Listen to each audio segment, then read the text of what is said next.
Yes, sir. Today we about to do a shadow drop fade. Boy, I almost stuttered, but we about to do a shadow drop fade. Right here, I'm going in with my lever all the way open, no guard, and I'm going up slightly above the ear, and I'm gonna drop it down as I get to the back to create that drop effect. So y'all stay tuned for that fire. Make sure y'all get that ear up out y'all way, man. When y'all in an area with a sharp tool near your client's ear, make sure y'all build a habit of getting the ear up out your way, because you do not want to nick your client on the ear. The ear takes forever to stop bleeding, so to avoid that, make sure y'all build that habit of moving that ear up out the way.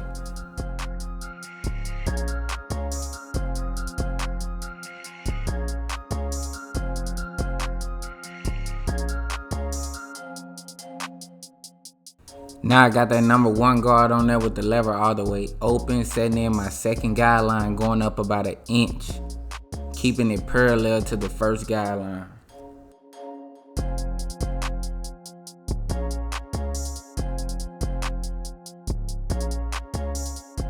After every few strokes, you want to use your comb, man. You got to use the comb. The reason you want to do that is you want to see your progress and see what hair is still on the head and what hair is cut.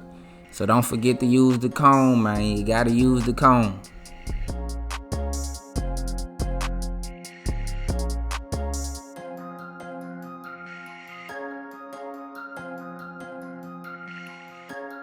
Now I got the number 1 guard closed, and I'm coming right underneath where I just was with the number 1 guard open, aiming at any dark areas I see in the fade.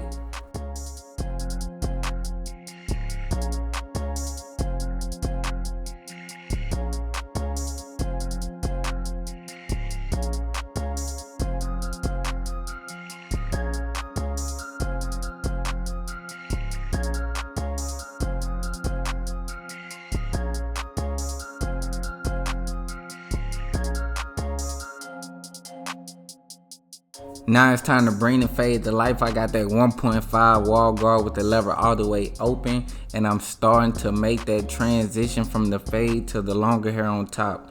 And as I get higher up where the longer hair is, I'm flicking out with my clipper, meaning as I get higher up, I'm bringing the top of the clipper towards me. That's what I mean by flick out. So get right with that flick out motion.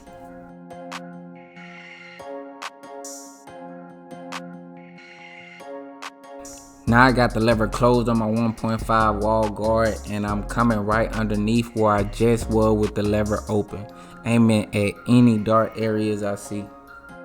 Sometimes you're gonna have to come in at different angles with the clipper because the growth pattern of the hair may be different in certain areas on the head. So to get that fade to come out how you want to, you gotta attack it at different angles sometimes to produce that fire. So pay attention to the growth pattern of the hair so you can get that fire. But right here, I got the lever closed on my 1.5 guard, and I'm going with the grain of the hair to get the hair to lay down more smoothly and create a better transition within my fade.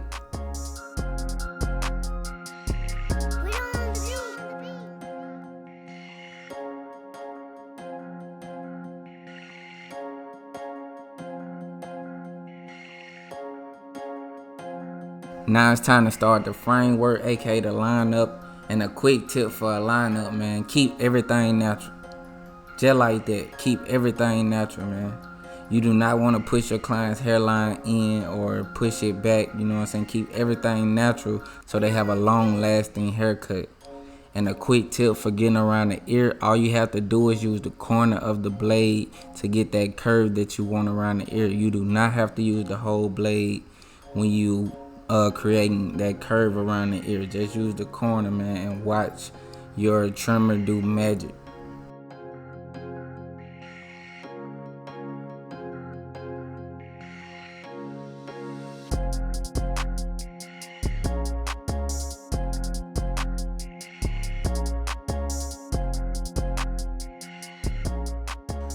Now I got the razor comb, and I use this to thin out any dark areas. Right here, I'm using it to thin out the hair around the hairline so I can get a sharper line up. The razor comb has a razor installed in the middle of the comb, It has a number 1 guard side and a 0.5 wall side. Like I said, you can use this to thin out dark areas in your fade, or you can use it to thin out the hairline. But you know what I'm saying, regardless, it works. I recommend this product, MikeWillBlendIt. Go get that. Just like with fading, I like to set a guideline for myself when doing the C-cut portion of the hairline.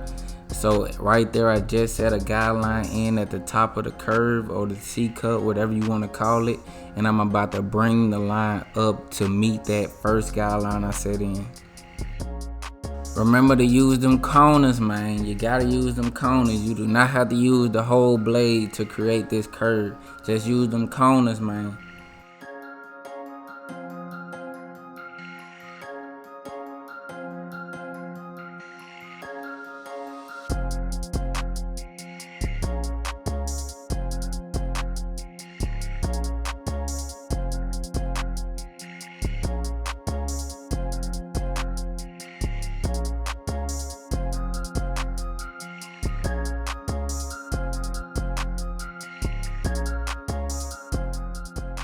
My client wanted to sponge his hair up, so I'm going in and picking his hair all the way out so it's fully extended.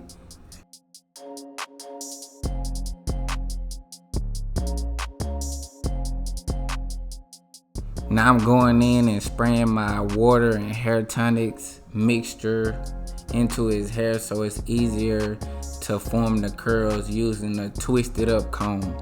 I got this off Amazon, and I ain't gonna lie, man.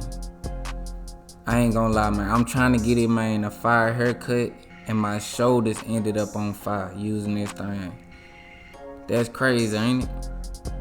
Make sure y'all tip y'all barber, man. They don't know the work we put in, man. We put in a lot of work, man. We be hurting trying to get these sponge curls and all that stuff on top of these grown men heads, right? They need to tip us, man.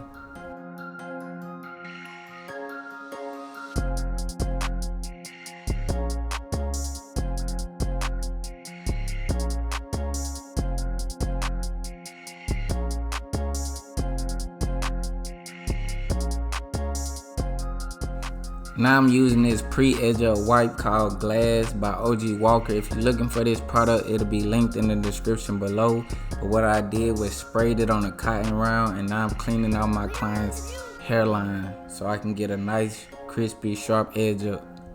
Then you want to grab your blow dryer using cold air only to dry off the surface.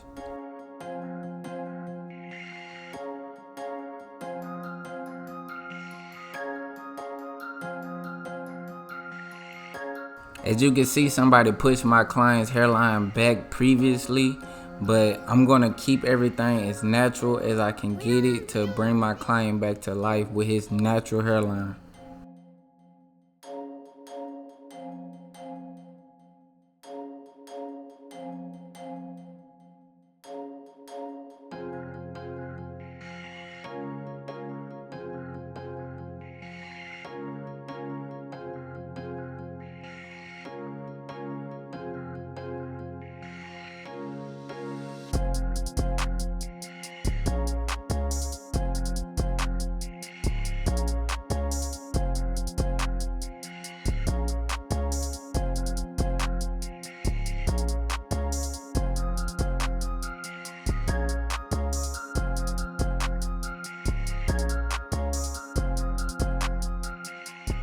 As you can see, my client's hairline, it looks good, but I want to go an extra step and add some semi-permanent enhancement using the Sean Cuts hair card.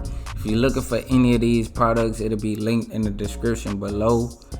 But right here, I'm just adding a little more time for my client's hairline to grow back in fully. So by the time he come to the barbershop next time, he probably won't need any semi-permanent or hair fibers to fill in those gaps.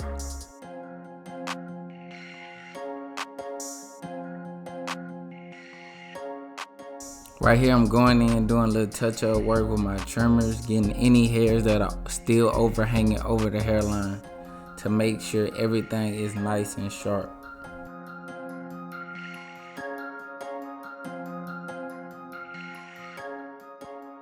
To bring more life to this haircut, I'm going in and adding fibers to my client's hairline to make it look more full and natural.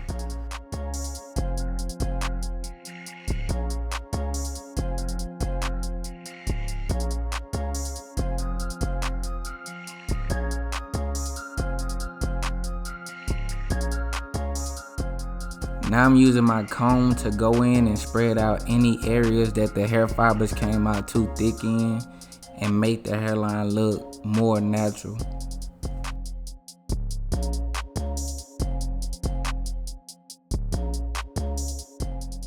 Now I'm grabbing my trimmers for the last time to do cleanup work for any fibers that accidentally got on my client's forehead.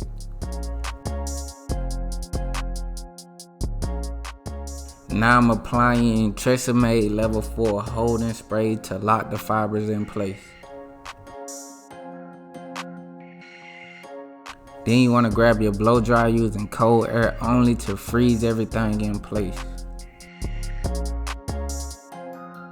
And last but not least, you want to clean off your client's forehead using that razor, creating that ash line, you know what I'm saying, to make the haircut pop that much more. With that being said, I hope y'all gained a lot of knowledge from watching this tutorial. Be sure to like, share, and subscribe. Tell a friend, tell that friend, tell a friend, tell your grandma, tell your cousin, your uncle, your brother. But y'all stay blessed, man. Mike will blend it. And make sure y'all subscribe. I'm out.